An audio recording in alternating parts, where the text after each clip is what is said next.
आज खूप दिवसांनी खूप स्पेशल काहीतरी म्हणून बिर्याणीचा बेत बनवला होता, तर त्यासाठीच आणि बिर्याणी खूप छान झाली होती, तर त्याचीच रेसिपी मी शेअर करत आहे. तर बिर्याणीसाठी बासमती तांदूळ जो आहे तो मी 2-3 पाण्याने स्वच्छ धुवून घेतला आणि नंतर मग स्वच्छ पाणी टाकून एक अर्धा तास त्याला भिजवून ठेवलं होतं. भिजवून ठेवल्यामुळं भात खूप छान मोकळा मोकळा होतो. आणि भिजवून ठेवल्यानंतर मग ह्या सगळ्या भाज्या वगैरे आणून ठेवल्या होत्या, तर त्या स्वच्छ धुवून घेतल्या अगोदर. आणि नंतर आता भात तोपर्यंत तांदूळ भिजला होता म्हणून मग एका मोठ्या पातेल्यामध्ये पाणी गरम केलं.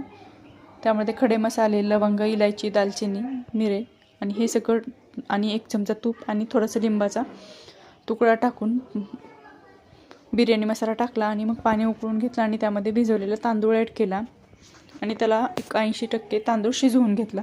जास्त तर शिजवला तर बिर्याणी मोकळी होत नाही, म्हणून 80% शिजवून घेतला. आणि तोपर्यंत सगळ्या भाज्या स्वच्छ धुवून कट पण करून घेतल्या आणि हा भात जो आहे तो पाण्यातून काढून गाळणीमध्ये थोडा ड्रेन आउट करायला ठेवून दिला. आणि त्यानंतर सगळ्या कट केलेल्या भाज्या एका पातेल्यामध्ये घेतल्या आणि नंतर सगळे सुके मसाले म्हणजे तिखट, मीठ, हळद, बिर्याणी मसाला, भरपूर अशी कोथिंबीर, थोडासा लिंबाचा रस आणि दही टाकून हे सगळं व्यवस्थितपणे मॅरिनेट करून घेतलं. आणि मॅरिनेट करून एक 15 ते 20 मिनिट भाज्या तशाच ठेवून दिल्या झाकून. आणि तोपर्यंत इकडं कढईमध्ये मी तेल गरम करून घेतलं होतं आणि भाज्या थोड्या मॅरिनेट केलेल्या त्याला रेस्ट करायला 15 ते 20 मिनिट ठेवून दिलं. आणि कढईमध्ये तेल गरम झाल्यानंतर त्यामध्ये काजू आणि लांब लांब चिरलेला कांदा तो आहे तो तळून घेतला. आणि नंतर मग एका पातेल्यामध्ये, मोठ्या अशा पातेल्यामध्ये थोडंसं तेल आणि तूप टाकलं आणि ते गरम झाल्यानंतर मग थोडेसे जिरं टाकले.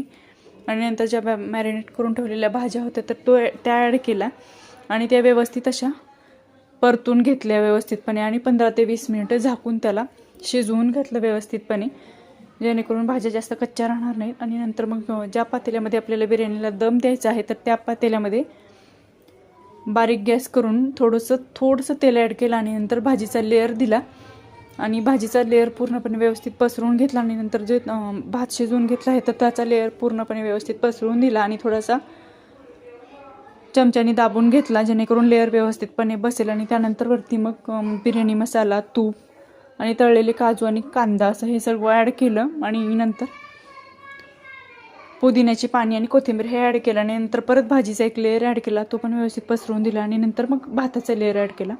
अशा प्रकारे लेअर देऊन घेतले आणि त्यावरती पण तूप, बिर्याणी मसाला, कोथिंबीर, पुदिना, तळलेले काजू आणि कांदा हे सगळं ॲड केलं. आणि नंतर सगळ्यात महत्त्वाची स्टेप म्हणजे एका वाटीमध्ये, पातेल्यामध्ये ठेवली वाटी आणि कोळसा गरम करून त्या वाटीमध्ये ठेवला आणि त्यावरती तूप ॲड केलं आणि पटकन झाकण ठेवून दिलं तर झाली आपली बिर्याणी रेडी.